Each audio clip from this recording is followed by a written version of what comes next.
Hey y'all, Zach with Real Property Associates here. We've been enduring quite a bit of smoke the last week as fires in British Columbia have been burning. So if you're local and around here, I hope you're able to breathe. Let's talk about the real estate market though, as the real estate market's still really hot in the Seattle area too.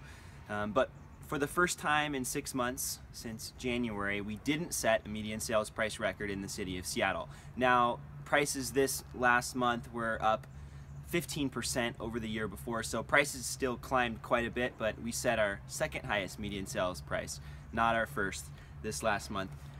Interesting though, we did actually set a median price per square foot mark, and this is for single family homes at $413 a square foot.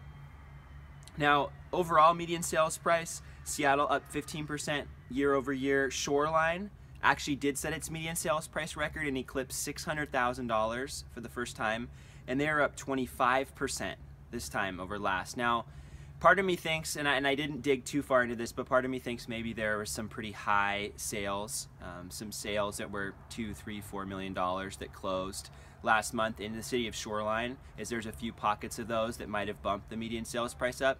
25% a little bit higher than what we've been seeing. We've been seeing around 16% growth in Shoreline, which is still really high, but not quite 25. So that's my hunch there. Edmonds was up 4.5% over last year, and then Linwood was up 9.2% over this time last year. Now, over the last 12 months, overall, Shoreline's leading the pack of the suburbs here, up 16.4%, faster than Seattle, who's just under 10% at 9.8% over the last 12 months, and then Edmonds is around 9.1% over the last 12 months. Now let's talk about King County really quick. King County is up 20% as a whole, and Snohomish County is up 16.4% as a whole over the last 12 months. Overall, inventory is up a little bit. When I say a little bit, we're going from like 0.6 months of inventory to 1.3 months of inventory, so quite significant as far as the amount of homes for sale, but still really low. And then the last part here, inventory, like I mentioned, is low, and then homes are selling still really quick, 7 to 10 days on the market. We're still experiencing multiple offers, things like that. And just for something fun, wanted to talk about condos a little bit this month. As I don't talk about condos very often, I typically focus on the single family residences. But let's talk about condos a little bit. Now, traditionally, condos are appreciating at a slower rate than a single family house. And let's look at these numbers here and see if that's the case. So Seattle, I wrote down 14% year over year growth, and Shoreline 6.4%, Edmonds 10.3%, and then Linwood, we actually saw a decline of 0.3%. Linwood, Shoreline seem to be relatively flat in their growth, but still growing. Linwood obviously not. And then Edmonds 10.3% is actually a little higher than their single family.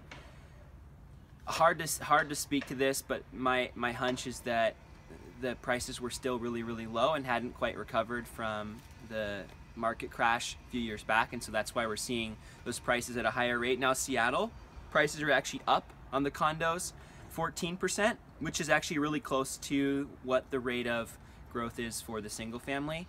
And again, homes in Seattle are just climbing, and there really isn't very much supply of condos in Seattle, and so the demand is high, and we're seeing multiple offers on those.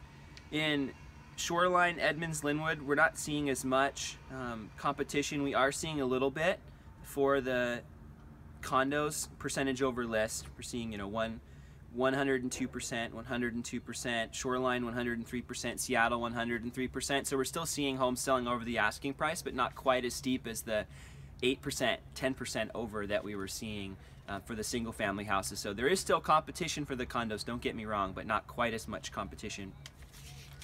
And then the last thing I wrote down for days on market, condos are selling in 8 days all across Seattle, Edmonds, Shoreline, Linwood, the suburbs. So they're still selling quick. And I think this is a good opportunity for somebody that is maybe a first-time home buyer. It's an opportunity to get in at a little lower cost of entry. We were talking about median sales prices, and let's look back at what I wrote down there. For a condo in Seattle, $440 instead of over $700,000. Shoreline is $247, Edmonds $310, and then Linwood $292. So all of the cost of entry on a condo there is going to be significantly less than a single family house, but you're still going to be able to build up the equity there. And then let's just quickly talk about the market as we close.